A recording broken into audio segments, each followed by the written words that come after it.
সবাইকে স্বাগত জানাচ্ছি মধুমতি ব্যাংক ২৬তম জাতীয় ক্রিকেট লীগ নিয়ে বিশেষ আয়োজনে। আমি হাবিবুল বাশার আছি এবার জাতীয় লীগের টেকনিক্যাল কমিটিতে।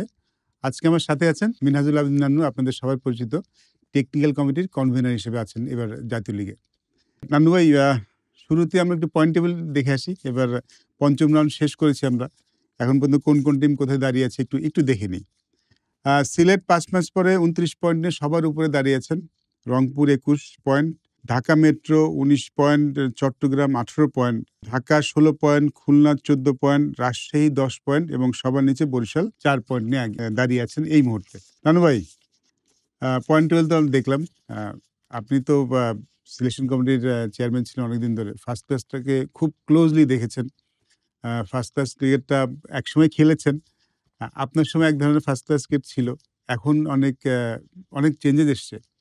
সো ফার নানু ভাই, লাস্ট ৩-৪ বছর ধরে আপনি কি দেখছেন ফার্স্ট ক্লাস ক্রিকেট? এই পরিবর্তনগুলি কি দেখছেন? আমরা কিন্তু শুরু থেকে একটা জিনিস ছিল, ফার্স্ট ক্লাস ক্রিকেটটাকে একটা পজিটিভ মাইন্ডে একটা আনার জন্য স্ট্যান্ডার্ড অফ উইকেটগুলি ঠিক করা। কারণ আগে কিন্তু ঢাকার বাইরের উইকেটগুলির স্ট্যান্ডার্ডটা ঠিক ছিল না।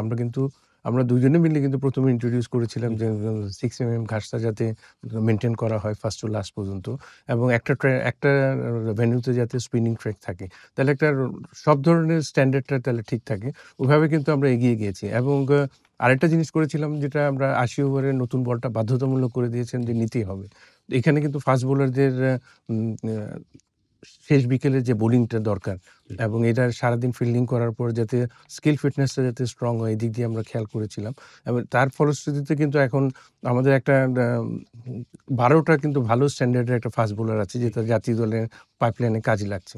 তো সব কিছু মিলে বলবো এখন কিন্তু স্ট্যান্ডার্ডটা যথেষ্ট ভালো। দেন সবচেয়ে বড় ইম্পর্টেন্ট জিনিস হচ্ছে আমাদের ডিউক বলটা আনার পর কিন্তু একটা পজিটিভ ক্রিকেটের একটা ছায়া পড়ে গিয়েছে। অলমোস্ট 85-90% ম্যাচ কিন্তু ডিসাইডিং হচ্ছে।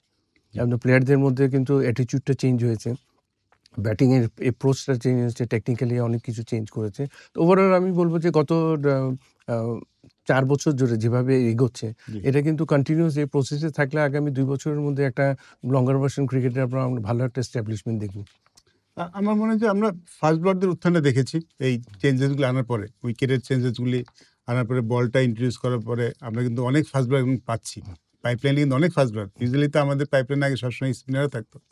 কিন্তু ফাস্ট বোলাররা উঠাই আসার জন্য কিন্তু আমরা ডমিনেটও করছি ভ্যারাইটিস। এবং একটা টেস্ট ম্যাচে তো আমাদের ১০টা উইকেট ফাস্ট বোলার নিয়েছে, যেটা আসলে রেয়ার থিং ছিল বাংলাদেশ ক্রিকেটে।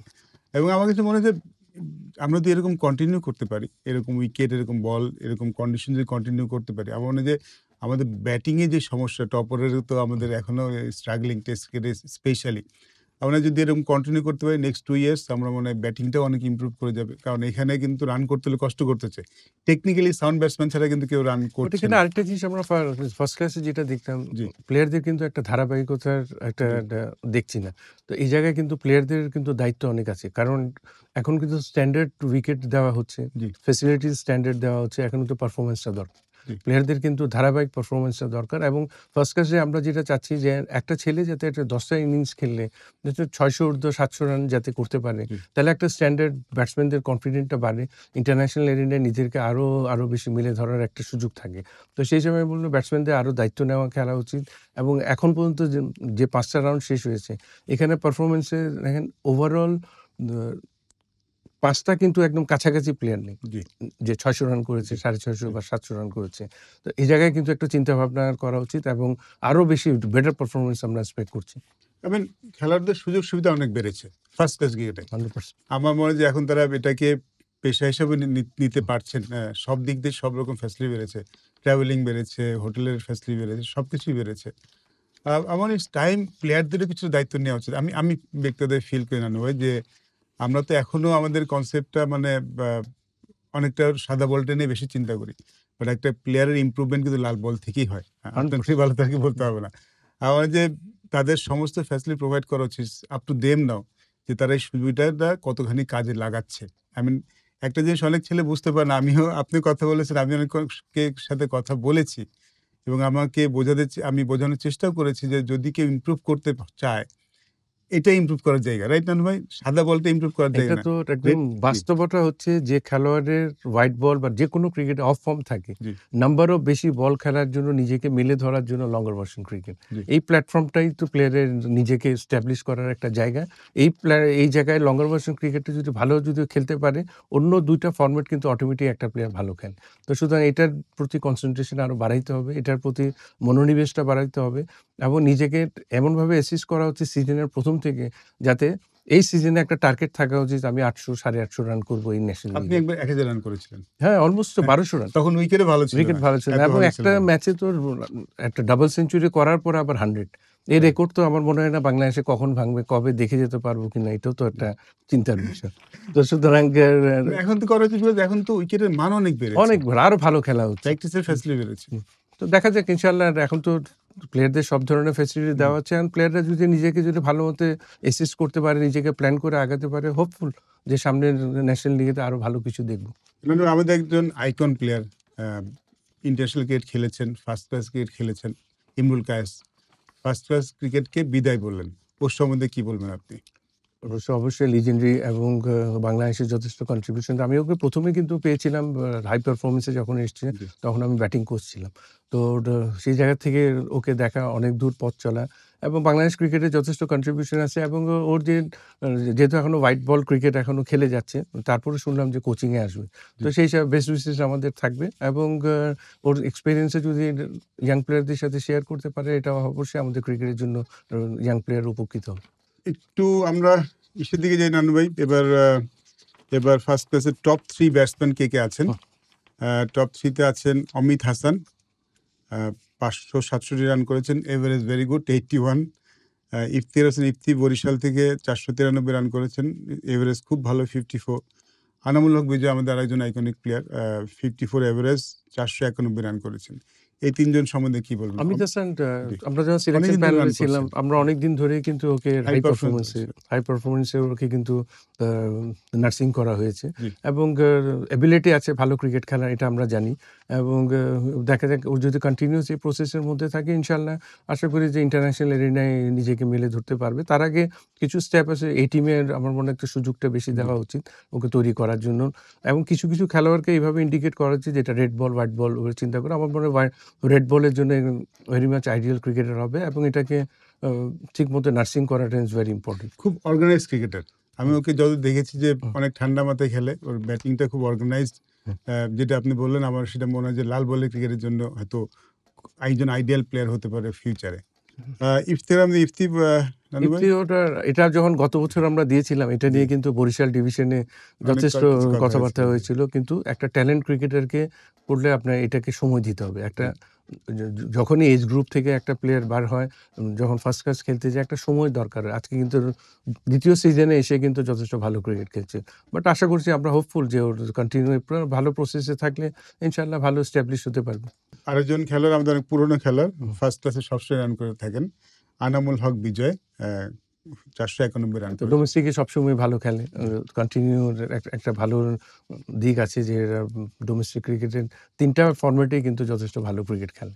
তো হোপফুল আর তেমন কোনো কিন্তু আইকনিক পারফরম্যান্স কিন্তু এই বছর দেখা যাচ্ছে না, যারা ধারাবাহিকভাবে করে যাচ্ছে। এবার আমরা নান্ডু ভাই টপ 3 বোলিং নিয়ে আসি। ইন্টারেস্টিং জিনিস হলো, আমরা যখন বোলার নিয়ে আলাপ করছিলাম ফার্স্ট বোলারদের নিয়ে এবং বাংলাদেশের বোলারদের উঠে আসা নিয়ে, আমরা কিন্তু আগে যখন ফার্স্ট ক্লাস টিম বছর শেষে যখন আমরা দেখতাম টিমগুলি নিয়ে, বা টপ 10 অথবা টপ 5, সেখানে কিন্তু টপ 10 এর মধ্যে প্রবাবলি টপ 8 জন, 8 নাম্বার থাকতো স্পিনার্স।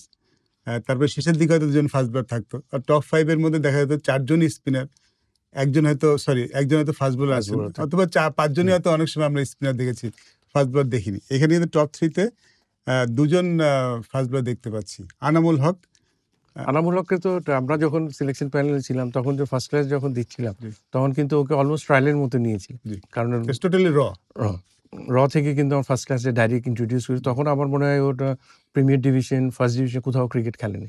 অলমোস্ট রতে দিয়েছে। আজকে লিডিং উইকেট থেকে। এটার সেকেন্ড ম্যান আমাদের খালেদ তো আগের থেকে এস্টাবলিশ টেস্ট বোলার জি। এবং কন্টিনিউ ভালো প্রসেসের মধ্যে আছে। ইনশাআল্লাহ আনামুলের জন্য আমি খুব এক্সাইটিং যে Hopefully একটা ওকে অ্যাকশন, আরো ভালো স্মুথ আরো অ্যাকশন। ভালো জায়গায় দেখা হবে সামনে, এটা আশা করছি। এই দলে লাস্টে সফর আমরা ওয়েস্ট করেছেন, ইন্ডিজে এই পাঠিয়েছিলাম দলে ওকে গিয়েছিলেন। এই টিমের পরে। জি, জি। গুড টু সি হিম যে লিড করছে আরকি। সানজামুল ইসলাম স্পিনার, লেফট হ্যান্ড স্পিনার, অনেকদিন ধরে খেলছেন, ভেটারান প্লেয়ার। Veteran player. ৯ ম্যাচে ১৯ উইকেট পেয়েছেন। ওভারঅল সবাই এক্সপেরিয়েন্স যারা আছে ওদের কন্ট্রিবিউশন আছে, এবং বাট এখানে এক্সপেকটেশন ছিল আরো কিছু ইয়াং প্লেয়ারের আউটস্ট্যান্ডিং পারফরমেন্স, জি। বাট ওরকম নোটেবল কিন্তু এখনো পাওয়া যায়নি।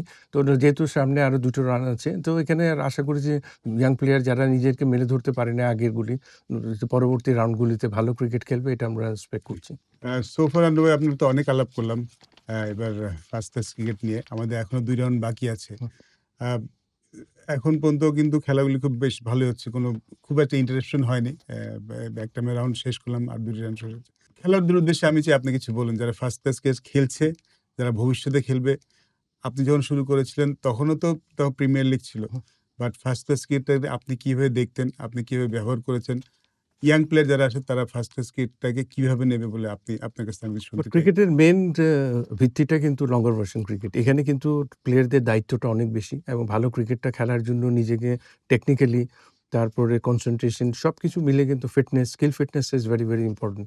সব দিকের চিন্তাভাবনা করে কিন্তু নিজেকে তৈরি করতে হবে, এবং সবার আগে অগ্রাধিকারটা কিন্তু রেড বলকে দিতে হবে।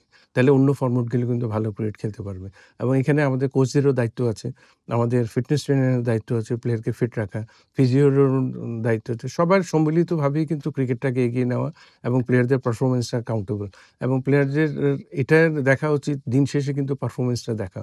এটার বাইরে কিন্তু কোনো কিছু না, এবং প্লেয়ারদেরকে পারফর্ম করতেই হবে। নিজেকে যদি এস্টাবলিশ করতে যায় ক্রিকেটে, অ্যান্ড ইন্টারন্যাশনাল এরিনায় যদি নিজেকে মেলে ধরতে চায়, ডোমেস্টিক ক্রিকেটে ভালো করতে একটা ছেলে কিন্তু এটলিস্ট 90-95% যদি ডোমেস্টিকে পারফর্ম করে, ইন্টারন্যাশনালে গিয়ে কিন্তু 50-55% পারে। তো সেই হিসাবে এভারেজ যদি 90% এর একটা স্ট্যান্ডার্ড ঠিক রাখতে পারে, তাহলে ইন্টারন্যাশনালে ভালো কিছু করার সুযোগ থাকবে। অবশ্যই প্লেয়ারদের দায়িত্ব অনেক, অনেক বেশি। ধন্যবাদ নানু ভাই। সবাইকে অসংখ্য ধন্যবাদ। আমাদের আয়োজনটার সাথে আপনাদেরও ধন্যবাদ থাকার জন্যে। মধুমতি ব্যাংককে ধন্যবাদ জানাতে চাই আমাদের এইবার জাতীয় লিগের টুর্নামেন্টের সাথে থাকার জন্যে। আশা করি সবাই ভালো থাকবেন। ভবিষ্যতে আপনাদের সাথে আবার দেখা হবে। ধন্যবাদ সবাইকে।